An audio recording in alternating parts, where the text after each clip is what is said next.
Bonjour. Alors, j'ai commencé le patin à glace à l'âge de 7 ans. J'en ai fait pendant un an et demi. Et pour des raisons de club, d'entraîneur, j'ai dû arrêter. J'aimais déjà beaucoup cet esprit de glisse, de rouler, la sensation. Du coup, mon papa a trouvé ce club à Nancy, d'où je viens, et je me suis lancée dans le roller en 2009. C'est ce que j'allais te dire. La question suivante, tu as commencé à Nancy. Oui, c'est ça. Comment se fait-il que tu te sois retrouvé à Dijon? Alors, j'ai fait 5 ans de patin à Nancy, où j'ai arrêté encore pour des raisons de club et d'entraîneur. Je voulais perfectionner, monter en grade, faire des compétitions, championnat de France, tout ça. Et je me suis dit que c'était pas possible à Nancy, donc j'ai préféré arrêter au lieu d'être déçue. Donc j'ai arrêté pendant un an. Et pendant un an, c'était des pleurs jour et matin pour pouvoir continuer à patiner. Et au bout d'un an, on m'a proposé d'intégrer le Pôle France à Dijon. Donc je me suis lancée dans le petit truc. Et à quelle période as-tu commencé à avoir des résultats? Ça s'est fait d'entrée en 2013. J'ai repris le patin, donc j'ai arrêté en 2011 à Nancy et en 2012 j'ai repris à Dijon. Et en juin 2013, j'ai commencé à faire des résultats. On sait que tu fais du patinage individuel, en solo, et que tu fais du couple. Quel est ton rythme d'entraînement? C'est assez costaud. On s'entraîne entre 10 heures et 15 heures par semaine, solo et couple alliés. Donc c'est 2 entraînements par jour, on essaye. Quel est ton meilleur souvenir? Le meilleur souvenir, c'est 2013. J'ai pas vraiment de meilleur souvenir, c'est tout, c'est le patin, je m'éclate toujours.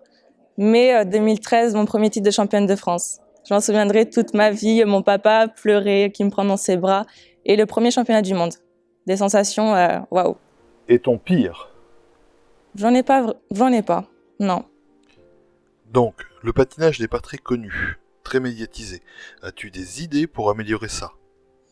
J'essaye, moi, de créer des pages sur Facebook, notamment sur les réseaux sociaux. Il y a plein de facilités, je trouve, à communiquer, les partages.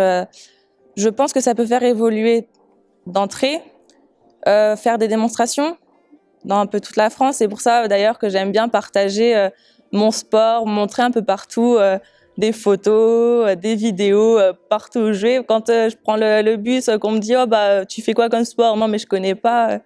C'est vrai que ça fout un peu le moral en l'air. Donc, les Jeux Olympiques, ça serait pas mal aussi pour médiatiser tout ça. Quels sont tes projets pour les prochaines 10-15 années?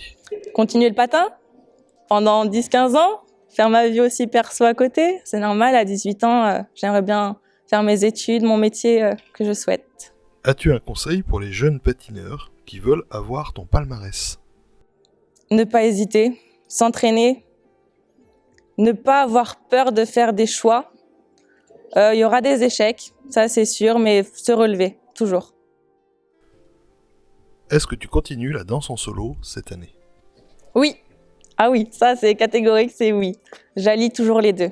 C'est le solo, j'ai commencé par ça, je terminerai par ça certainement. Est-ce que tu envisages de passer des diplômes professionnels dans le roller? BP Jeps ou autre? J'aimerais bien passer les BEF pour devenir entraîneur, pourquoi pas juge aussi, ça m'intéresse. On verra dans le futur. Est-ce que tu as quelque chose à rajouter? Eh bien, soutenez-nous toujours. On est une équipe de France, c'est le top. Lancez-vous. C'est quand le prochain championnat de France? Championnat de France au mois de juillet, Et où? à Gujan. D'accord. Le championnat d'Europe? On l'espère, du moins les doubles sélections, on aimerait bien, solo et couple. Et ça sera en Italie, Et à quelle date? au mois d'octobre. Fin septembre, début octobre normalement.